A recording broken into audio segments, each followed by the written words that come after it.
Welcome back to my channel Chaitanya classes. तो आज इस लेक्चर में हम डिस्कस करने वाले हैं प्रिंसिपल्स ऑफ लैंग्वेज टीचिंग और ये इंग्लिश पेडागोजी का एक इम्पॉर्टेंट टॉपिक है। तो ये सेशन आपके लिए और भी इम्पॉर्टेंट होने वाला है क्योंकि यहाँ से सारे ही सब्जेक्ट्स जो सीटेट में आते हैं ये टॉपिक आपका कॉमन रहता है, राइट। तो अगर आप इसको अच्छे से यहाँ समझते हैं तो आपको अदर सब्जेक्ट्स में भी कोई प्रॉब्लम नहीं होगी। तो सीटेट 2025 के लिए ये जो सीरीज चला रखी है इंग्लिश पेडागोजी की, उसका ये लेक्चर है 7, राइट। पेपर 1 एंड पेपर 2 दोनों के लिए कॉमन। तो let's get started without wasting time. पहले हम देखेंगे कि प्रिंसिपल ऑफ लैंग्वेज टीचिंग कौन कौन से प्रिंसिपल होते हैं जो हम बच्चे को टारगेट लैंग्वेज या आपको L2 सिखाने के लिए हम यूज करते हैं, राइट। तो देखते हैं इसमें, यस। तो यहाँ पे आपका सारे ही प्रिंसिपल्स दिए हुए हैं। तो first one is principle of motivation and interest. हम ये क्वेश्चंस लास्ट वीडियो में कवर भी कर चुके थे कि जो सबसे पहला स्टेप है बच्चे को लैंग्वेज सिखाने में वो कौन सा होता है, मोटिवेशन होता है। मतलब बच्चा क्या होना चाहिए, मोटिवेटेड होना चाहिए, हाईली मोटिवेटेड होना चाहिए लैंग्वेज 2 को सीखने के लिए। और वो तब होगा जब आप उसको इतना हेल्दी एनवायरनमेंट देंगे जिसमें वो विदाउट एनी प्रेशर चीजों को सीखने की कोशिश करेगा, राइट। और जब वो मोटिवेटेड होगा तो वो चीजों में इंटरेस्ट भी लेगा। तो इंटरेस्टिंग एनवायरनमेंट आपको हेल्दी एनवायरनमेंट रखना है बच्चे के। ऐसा नहीं है कि आप बिल्कुल उसकी मदर टंग को इग्नोर कर रहे हो और आप उसे क्रिटिसाइज कर रहे हो, या फिर जब वो स्पीकिंग करता है या अपने व्यूज को शेयर करता है तब आप उसको बीच बीच में बार बार टोकते हो। ऐसा करने से वो डीमोटिवेटेड हो जाएगा लैंग्वेज को सीखने में। तो हमें क्या करना है, हमें सबसे पहले बच्चे के अंदर मोटिवेशन लानी है, सीखने की क्या लाना है, उत्साह लाना है, इंटरेस्ट लाना है, रुचि लानी है। क्लियर। तो ये हो गया आपका principle of motivation and interest. ये सबसे पहला स्टेप है, सबसे पहला और सबसे जरूरी, right. Second step is principle of creativity. तो क्रिएटिविटी हम उसके अंदर कैसे डेवलप कर सकते हैं लैंग्वेज के एस्पेक्ट में। अगर मैं देखूं तो यहाँ पे बच्चे को अगर आपने कोई एक स्टोरी सुनाई, राइट, और स्टोरी का एंड जो है वो आप बच्चे से कह रहे हैं कि सारे ही बच्चे क्या करेंगे, अपने अपने तरीके से इसका एंड कुछ बताएंगे। तो बच्चे लैंग्वेज 2 में उसी स्टोरी के एंड को क्या करेंगे, अपने अपने इमेजिनेशन के थ्रू बताएंगे। तो किसी का एंड कैसा होगा, किसी का एंड कैसा होगा। तो यहाँ से हम बच्चे के अंदर बेसिकली क्या डेवलप कर रहे हैं या वो टीचर क्या डेवलप कर रहा है, उसके अंदर से क्रिएटिविटी डेवलप कर रहा है, जिससे कि बच्चा क्या करे, डिफरेंट चीजों को सोचे, डिफरेंट एस्पेक्ट में बात करे। यहाँ सिर्फ एक पर्टिकुलर स्टोरी की बात नहीं हो रही है, किसी भी आपका कोई भी आपका एस्पेक्ट हो उसके बारे में आप बात करेंगे। बस क्या करना है कि बच्चे को सोचने के लिए, क्रिएटिव होने के लिए हमें मोटिवेट करना है। The third one is principle of practice. तो आपको पता है कि जो उनकी नेटिव लैंग्वेज है दैट इज L1, वो बच्चे कैसे एक्वायर करते हैं, क्योंकि वो जब से एक घर में होते हैं, स्टार्टिंग से ही जब वो बर्थ लेते हैं उसके बाद से वो कंटिन्यूअसली उन चीजों को क्या कर रहे हैं, सुन रहे हैं और डेली उनको उस चीज की प्रैक्टिस हो रही है। उसके घर में जिस तरीके से लोग बात करते हैं वैसे वो भी सीखता जाता है। तो बात यह है कि वो स्टार्टिंग से ही उसको क्या मिल रही है, एक प्रैक्टिस मिल रही है। वही प्रैक्टिस हमें उसको क्या करनी है, स्कूल के अंदर देनी है, जिससे कि वो बच्चा क्या करे, लैंग्वेज 2 को भी उसी तरीके से सीख जाए जैसे उसने लैंग्वेज 1 को सीखा था। तो सिंपल सी बात है, प्रैक्टिस का जो प्रिंसिपल है ये आपके सब चीजों में अप्लाई होता है। मतलब आप कोई भी काम कर रहे हैं, अगर आपको अपनी हैंड राइटिंग में इंप्रूव करनी है, छोटा सा एक एग्जांपल है, तो उसके लिए भी आपको क्या करना पड़ेगा, प्रैक्टिस करनी पड़ेगी। तो यहाँ पे प्रिंसिपल ऑफ प्रैक्टिस यही बोलता है कि बच्चे को आपको प्रॉपर प्रैक्टिस देनी है। Clear. The fourth one is principle of connecting with real life. अच्छा, अगर आप बच्चे को अब्स्ट्रैक्ट चीजें दिखाएंगे, क्योंकि जब बच्चा छोटा होता है तभी तो आपके पास आता है वो चीजों को सीखने के लिए, है ना। तो अगर आप उसको रियल लाइफ ऑब्जेक्ट्स दिखाएंगे या फिर आप उनसे कनेक्ट कराएंगे उसकी रियल लाइफ से, तब वो चीजों को ज्यादा कनेक्ट कर पाएगा। जैसे अगर बात करूं कि A फॉर, ठीक है, A फॉर एप्पल, ये ऐसा फ्रूट है कि सब बच्चों को पता है कि A फॉर एप्पल होता है, राइट। अब अगर आप उसको बोलोगे ए फॉर एलिगेटर, ठीक, जरूरी नहीं है कि किसी बच्चे ने वो देखा ही हो। तो इसलिए आप क्या करते हैं, सबसे पहले ए फॉर एप्पल सिखाते हैं, ए फॉर आंट सिखाते हैं, ए फॉर एरोप्लेन सिखाते हैं। क्यों? क्योंकि वो अपनी रियल लाइफ से क्या कर पाए, उस चीज को कनेक्ट कर पाए। देन हम फिर डिफरेंट डिफरेंट वर्ड्स यूज करते हैं। Next principle is theory of individual differences. अब ये इंपॉर्टेंट एक टर्म है इंडिविजुअल डिफरेंसेस का। आपकी क्लास में क्या, आपके अगर आप एक घर की भी बात करें और सिबलिंग्स की बात करें, एक ही पेरेंट्स के दो बच्चों में बहुत डिफरेंस हो सकता है। जरूरी नहीं है कि दोनों बच्चों के इंटरेस्ट सेम हो, दोनों बच्चों की आदतें सेम हो, हैबिट सेम हो। तो हर एक बच्चा अपनी एक इंडिविजुअल पर्सनालिटी लेके आता है। तो उसका हमें ध्यान रखना है कि हर बच्चा अलग अलग है और हर बच्चे के हिसाब से जो आपका टीचिंग मेथड्स होना चाहिए, एटीट्यूड होना चाहिए, वो अलग अलग होना चाहिए, राइट। सबको आप एक तरीके की चीजें नहीं सिखा सकते। बिल्कुल वैसे ही जैसे विराट कोहली क्रिकेट में इतना अच्छा कर रहा है, लेकिन अगर उसको चेस खेलने के लिए बोला जाए तो वो नहीं कर पाएगा।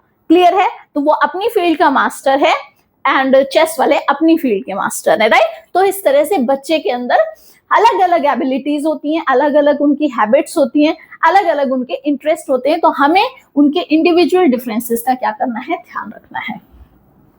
नेक्स्ट पॉइंट है थ्योरी ऑफ इंटीग्रेटेड मैनर। इसका क्या मतलब है? इसका मतलब है कि इंटीग्रेटेड मैनर का मतलब होता है कि आपको जोड़ के चलना है चीजों को। कैसे? जैसे अगर बच्चा बात कर रहा है अपनी लैंग्वेज 2 में, ठीक है, टारगेट लैंग्वेज में, तो आपको सिर्फ ये नहीं देखना कि वो क्लास के अंदर जब टीचर उससे क्वेश्चन पूछेगा तो सिर्फ वो उसको कैसे आंसर करना है, सिर्फ इस पे फोकस नहीं करना। आपको उसको तब भी जज करना है जब वो अपने फ्रेंड्स के पीयर्स के साथ में बातचीत कर रहा है, तब भी जज करना है। जब वो प्लेग्राउंड में है तब भी जज करना है। जब आपने कोई डिस्कशन दिया है उसमें वो कैसे कन्वर्सेशन कर रहा है, कम्युनिकेशन कर रहा है, राइट। तो हर एक एस्पेक्ट को आपको लेके चलना है। इंटीग्रेटेड मैनर का मतलब है कि ओवरऑल उसकी सारी चीजों को हमें देखना है कि वो क्या कर रहा है, राइट, और उस तरह से पढ़ाना है। ना सिर्फ ये सोचना है कि वो बच्चा क्लास में क्वेश्चंस के आंसर कैसे दे रहा है। Clear? Next one is theory of imitation. Theory of imitation का क्या मतलब है? इमिटेशन मीन्स होता है एक तरीके से कॉपी करना।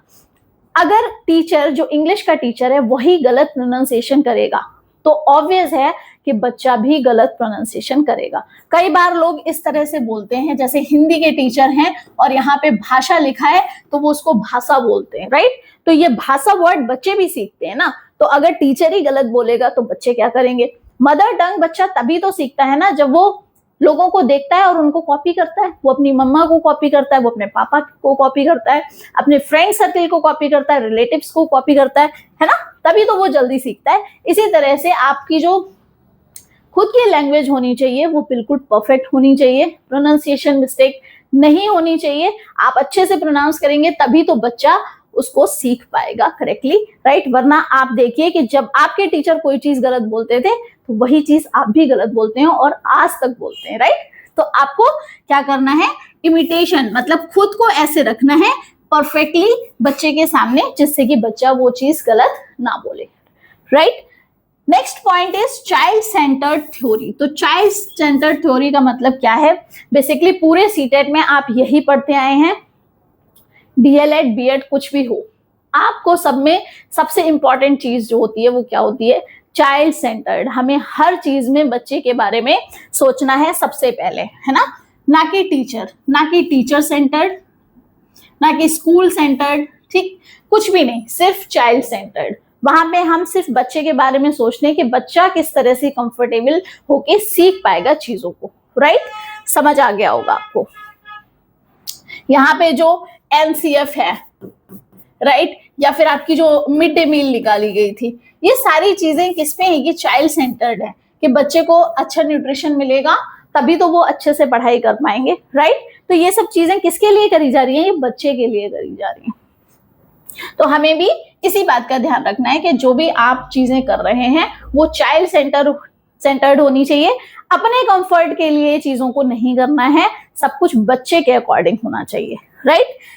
The 9th point is principle of natural order of learning. आपको बताया था मैंने स्टीफन क्रेशंस की थ्योरी जो थी उसमें भी नेचुरल ऑर्डर टर्म का यूज हुआ था, है ना, मैंने आपको बताया था ना, क्रैशमैन का क्रैश कौन, मैना। तो यहाँ पे जो एन है वो N stands for natural order of learning. कैसे, जैसे बच्चा सबसे पहले क्या करेगा, बच्चा सुनेगा, उसके बाद वो बच्चा बोलेगा, देन वो पढ़ेगा और उसके बाद लिखेगा। ये लैंग्वेज का क्या होता है, नेचुरल ऑर्डर, जिसे हम LSRW कहते हैं, राइट। सो वो पली, सुनना, बोलना, पढ़ना और लिखना। तो ये नेचुरल ऑर्डर हमें फॉलो करना है बच्चे के लिए। अगर आप इसमें चेंजेस करना भी चाहेंगे तब भी नहीं हो पाएगा, क्योंकि ये एक नेचुरली हम सीखते हैं इस ऑर्डर में, राइट।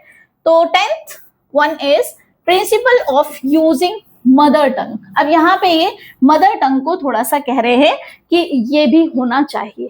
अगर बच्चा, आप मान लीजिए कि वो अभी जिस लैंग्वेज को भी सीख के आया हुआ है, वो अपनी जिस लैंग्वेज को, नेटिव लैंग्वेज को या मदर टंग को सीख के आया हुआ है, न्यू एनवायरनमेंट में है और वहां पे टोटली आप टारगेट लैंग्वेज में बात करते हैं, तो बच्चा उसको कनेक्ट ही नहीं कर पाएगा कि आप किस चीज की बात कर रहे हैं। इसलिए यहाँ पे इस प्रिंसिपल को इम्पोर्टेंट माना है कि बच्चे को क्या करना है, अगर उसको चीजें नहीं समझ आ रही हैं तो आप थोड़ा बहुत मदर टंग का यूज कर सकते हैं, उससे बच्चा चीजों को जल्दी कनेक्ट करेगा, right.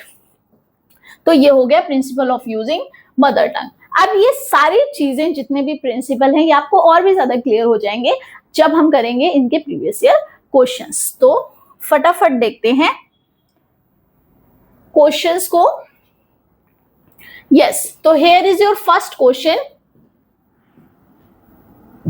Okay, which one of the following would be the best evidence to demonstrate to parents and administration what students can do with language, right? तो आपको क्या करना है, demonstrate करना है, किसको, क्या दिखाना है, पेरेंट्स को और एडमिनिस्ट्रेशन को क्या दिखाना है कि स्टूडेंट लैंग्वेज के साथ क्या कर रहा है।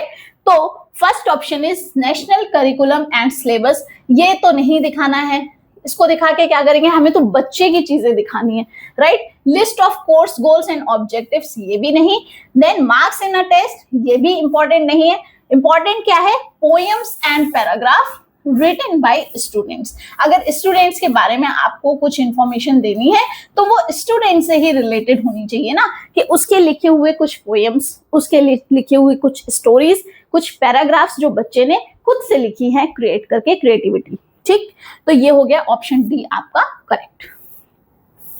The second one is before students starts reading a story title bravo Bitto, the teacher initiates a discussion with them on bravery. What is the teacher trying to achieve through this activity?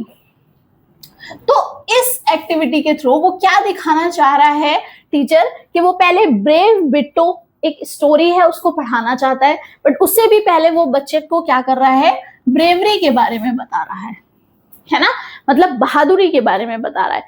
तो क्या करना चाह रहा है basically, वो activate the previous knowledge of students. बिल्कुल, वो क्या कर रहा है, बच्चे की प्रीवियस नॉलेज को क्या कर रहा है, एक्टिवेट कर रहा है। ब्रेव बिट्टो वो तभी बता पाएगा जब बच्चे को ब्रेव का मीनिंग पता होगा। बच्चे को यही नहीं पता है कि ब्रेव का मतलब क्या है, बहादुर है, तो वो इस चैप्टर को कैसे, इस स्टोरी को कैसे कवर करेगा, राइट। तो बेसिकली क्या कर रहा है टीचर, कि उसको ये एडजेक्टिव के बारे में बता रहा है कि क्या है, ब्रेव का मतलब क्या है, बहादुर, right. Then activate the intellectual stances of students. तो यहाँ पे इसकी बात नहीं हो रही है बौद्धिक क्षमता की। एक्टिवेट एंथुसियाज्म इन स्टूडेंट, ऐसा भी नहीं है कि वो बच्चे को जोश दिला रहा है, सबसे पहले क्या करना है कि उसकी प्रीवियस नॉलेज से कनेक्ट करना है। Then activate the efferent stances student. अब ये बताओ कि ये एफरेंट स्टांस क्या होता है। ये टर्म को समझना जरूरी है, क्योंकि जब 4 ऑप्शन आते हैं ना तो आपको चारों के मीनिंग तो पता होने चाहिए, तब तो आप करेक्ट आंसर करोगे ना, तुक्का थोड़ी ना मारना है, राइट। तो यहां से एफरेंट स्टांस को समझते हैं। ये वो रीडिंग होती है, इस टाइप की रीडिंग में हम क्या करते हैं, किसी भी कॉन्टेक्स्ट से, ठीक है, किसी भी कॉन्टेक्स्ट से हम क्या करते हैं,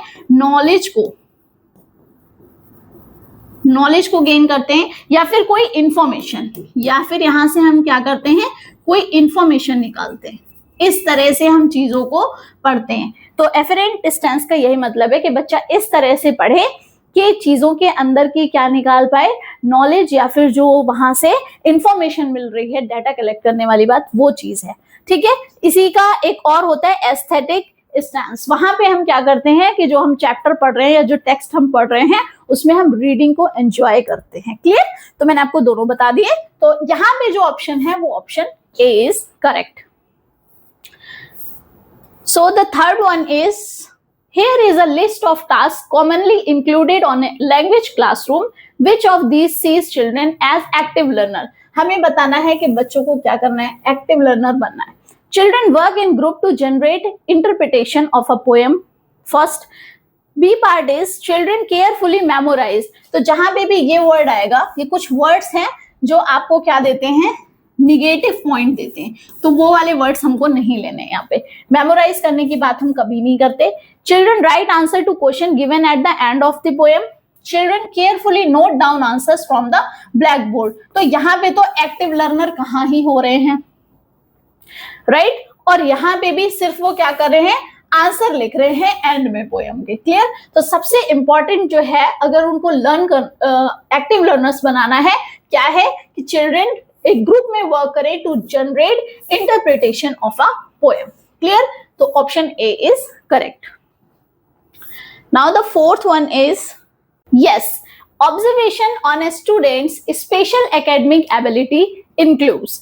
तो यहाँ पे first option is accepts other abilities and skills, gives unexpected and illogical answer, pays more attention to the area of his interest, has a proper physical stature। तो यहाँ पे हमें क्या करना है, एक स्टूडेंट को ऑब्जर्व करना है, उसकी स्पेशल एकेडमिक एबिलिटी और क्या क्या चीजें इंक्लूड रहती हैं। तो सबसे इंपॉर्टेंट है कि उसकी एरिया रहना चाहिए, कौन सा, इंटरेस्ट का एरिया, वो हमें क्या करना है, इंक्लूड करना है, उस पर अटेंशन पे करनी है, राइट? तो नेक्स्ट क्वेश्चन देखेंगे, which is, yes, a teacher found a advertisement pamphlet for sales of biscuits, right? एक रैपर है बिस्किट का, she uses it for reading and speaking activity in her class. What do you call the pamphlet? आप pamphlet को क्या बोलोगे?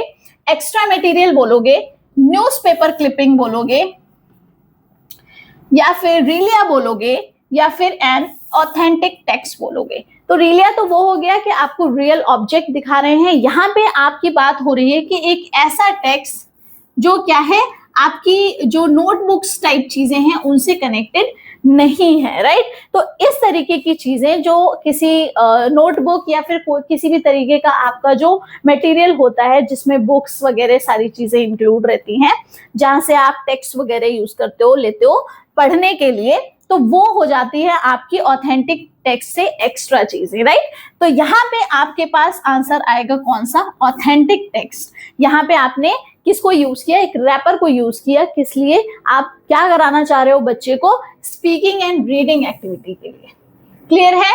तो ये हो जाएगा आपका ऑथेंटिक टेक्स्ट। इसके अंदर ऑथेंटिक टेक्स्ट के अंदर ये नोटबुक वगैरह वाली चीजें या जो भी आपका स्टडी मटेरियल होता है वो नहीं आता। उसके अलावा आप किसी अगर एक्स्ट्रा मटेरियल को यूज कर रहे हो तो वो आएगा ऑथेंटिक टेक्स्ट में, राइट? क्लियर है?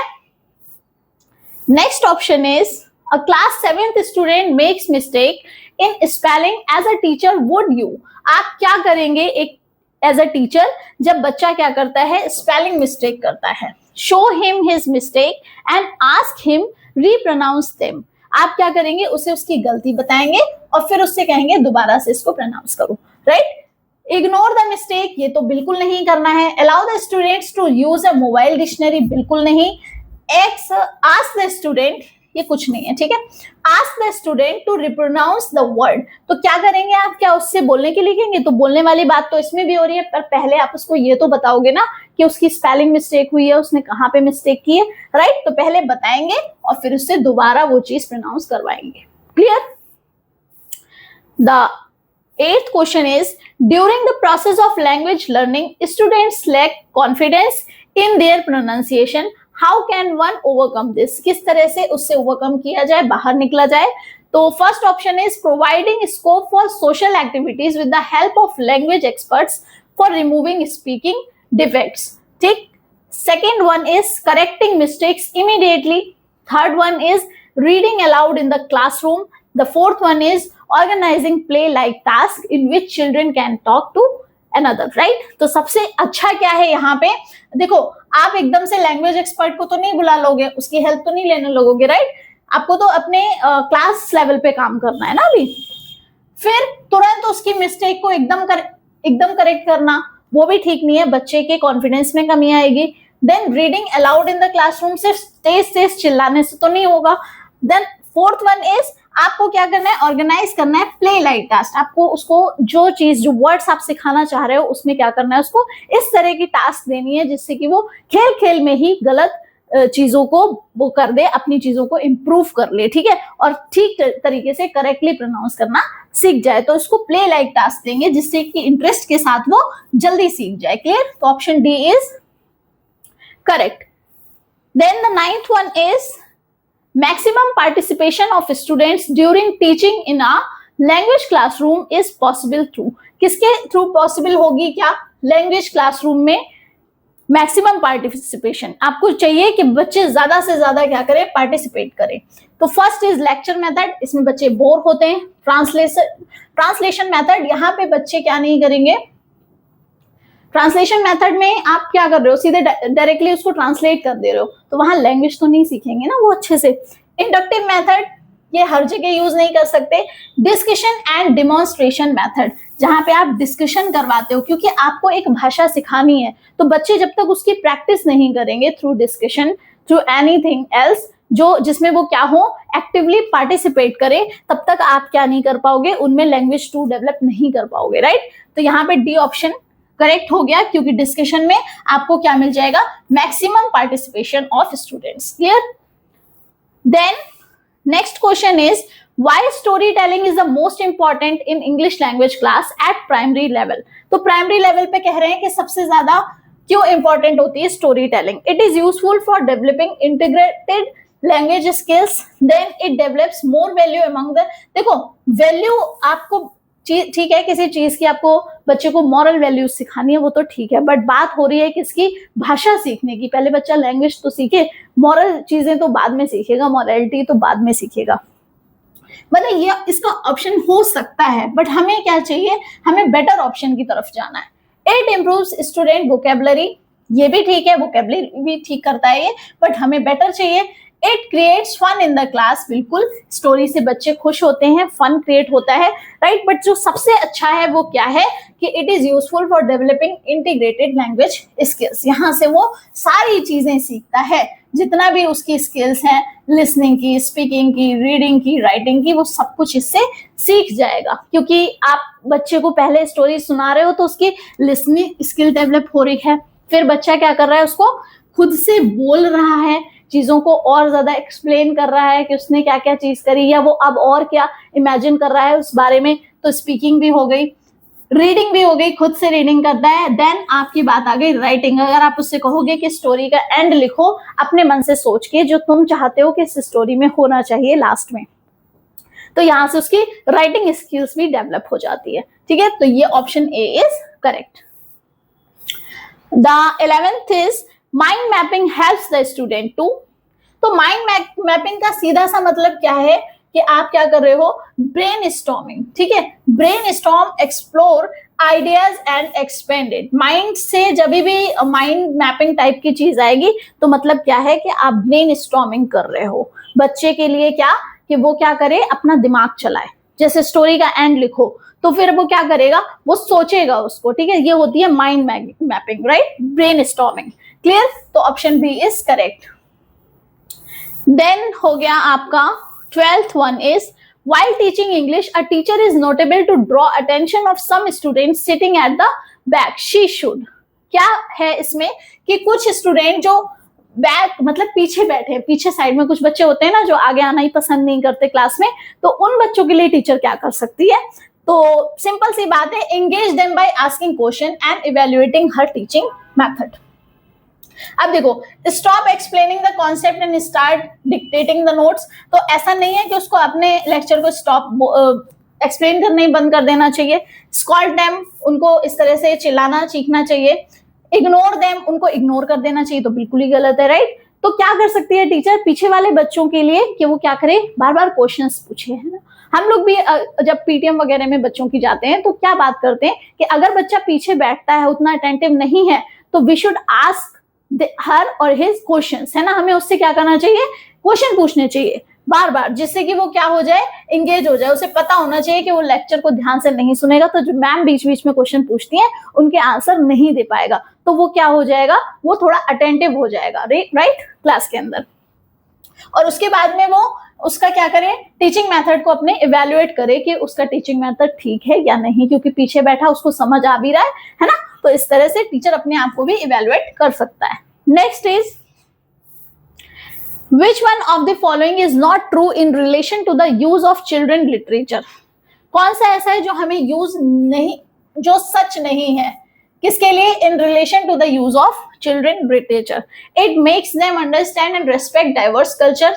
ये तो होना चाहिए। Their reading proficiency deteriorates and gets worse. Deteriorates का मतलब भी यही होता है कि चीजों में खराबी आ जाना, ठीक है, to गेट वर्स, यही मीनिंग है इसका। It helps in developing learners imagination, बिल्कुल करता है।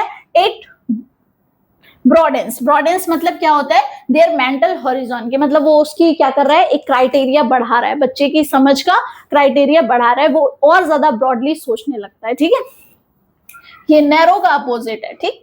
तो यहाँ पे तीनों चीजें ठीक है, बस क्या चीज करेक्ट नहीं है, their reading proficiency deteriorates and gets worse. ऐसा नहीं है कि जो लिटरेचर होता है बच्चों से रिलेटेड, वो क्या होता है, वो चीजों को खराब नहीं करता, वो बेटर करता है, राइट। तो एक ही ऑप्शन था जो रॉन्ग था। 14th is in learning a language students talking time should be increased because, देखो लैंग्वेज को सीखना है अगर, तो बच्चे का बोलने वाला जो टाइम है वो बढ़ाना पड़ेगा, राइट। आप सिर्फ लिखवा लिखवा के रटा रटा के चीजें नहीं कर सकते, बच्चे को हर एस्पेक्ट में बात करना आना चाहिए, चाहे वो अपने स्कूल बस में बैठा हो, या फिर वो रेसेस में हो, या फिर वो मॉल गया हो, या मार्केट गया हो, या फिर वो अपने पीयर्स के साथ में क्लासरूम में बात कर रहा हो, या टीचर को आंसर कर रहा हो। हर एक एस्पेक्ट में उसको क्या करना है, हमें एक टीचिंग जो उसका टॉकिंग टाइम है वो इंक्रीज करवाना है। जितना ज्यादा वो बोलेगा, किसको, टारगेट लैंग्वेज को, टारगेट लैंग्वेज में जितना ज्यादा वो बातचीत करेगा उतना ही जल्दी वो सीख जाएगा। They use the target language for various purpose, बिल्कुल ठीक है। Teacher feel relaxed while students are talking, नहीं, टीचर को रिलैक्स नहीं करना है, और ऐसा नहीं है कि जब बच्चे बात कर रहे होते हैं तो टीचर आराम से रिलैक्स कर रहा होता है ना। They enjoy spending time talking with their friends, ठीक है, बच्चे एंजॉय करते हैं, बट हमें लर्निंग लैंग्वेज के एस्पेक्ट में देखना है कि ना भाषा सीख सके, उसके लिए तो उसको हर एक एस्पेक्ट में बात करना सीखना आना चाहिए for various purpose. They can learn the correct pronunciation, बिल्कुल सीख सकते हैं, बट जो बेस्ट ऑप्शन है वो कौन सा है, फर्स्ट वन, राइट। ओके, तो यहां से हो गए आपके सारे के सारे क्वेश्चंस। आई होप आपको ये टॉपिक क्लियर हो गया होगा। तो मिलते हैं नेक्स्ट वीडियो में नेक्स्ट टॉपिक के साथ। Thank you so much, keep learning, keep watching.